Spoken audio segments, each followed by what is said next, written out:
Okay, here's quiz number 8. Again, we're going to try to find V1 and V2 like we did in quiz number 7. And so we'll use the node voltage method again. And again, what we're going to do once we've labeled our voltages is we're going to just sum the currents, right? And then here we're going to sum the currents, okay?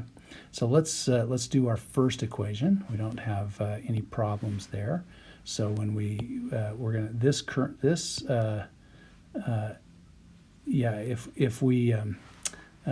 okay, so this current here is going to be V1 minus whatever the voltage is there divided by 8. So what is this voltage? Well, it turns out that it's going to be, V2. So V2 is here, and so this point has to be 96 volts minus V2. So this voltage here is going to be V2 minus 96. So our current flowing from V1 to that other node is going to be V1 minus V2 minus 96, all divided by 8. Okay, that's this current. So this current now is going to be V1.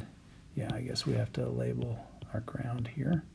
So V1, it's going to be V1 divided by 4. So we're going to have V1 divided by 4.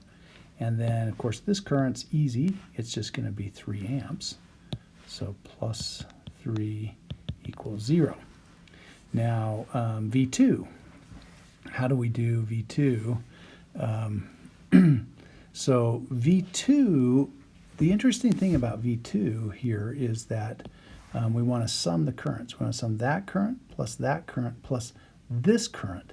But all we know about this node, the current, we don't really know the current that flows through here because it's just a voltage supply. And remember, voltage supplies can have whatever current they need to satisfy the rest of the circuit. And so how do we find this current? We can't really use this method. So what we do is we think of this as essentially a supernode, remember?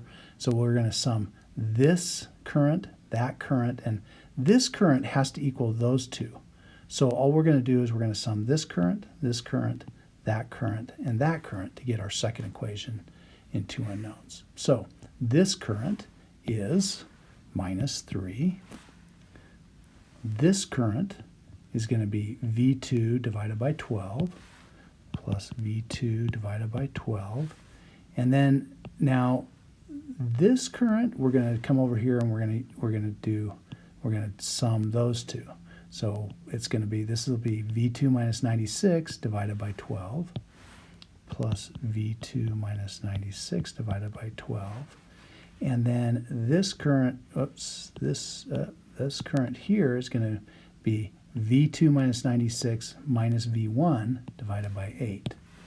So V2 minus 96 minus V1 divided by 8 equal to 0. All right, so now I just form, my matrix equation. And to do that, I just need everything that multiplies V1. So I have an 1/8 plus a 1/4. So that'll be 1/8 plus 1/4. Go in there. Now everything that multiplies V2, we have a minus an 1/8. That's it. So minus 1/8. And then we move all of the constants to the other side. So here we're going to have a plus 96 over 8 minus 3. So this will be 96 over 8 minus 3. All right, and then in our second equation, we find everything that multiplies V1. The only place that V1 shows up here is the minus 1/8. And then we're going to do everything that multiplies V2. So we're going to have a 12th plus a 12th plus an 8th. So 1/12 plus 1/12 plus 1/8. And then we're going to have all of our constants. So the constants here, in this case, we're going to move 3 to the other side. We're also going to move 96 over 12 to the other side, and we're going to move 96 over 8 to the other side. So on this side, we'll have a 3 plus 96 over 12 plus 96 over 8.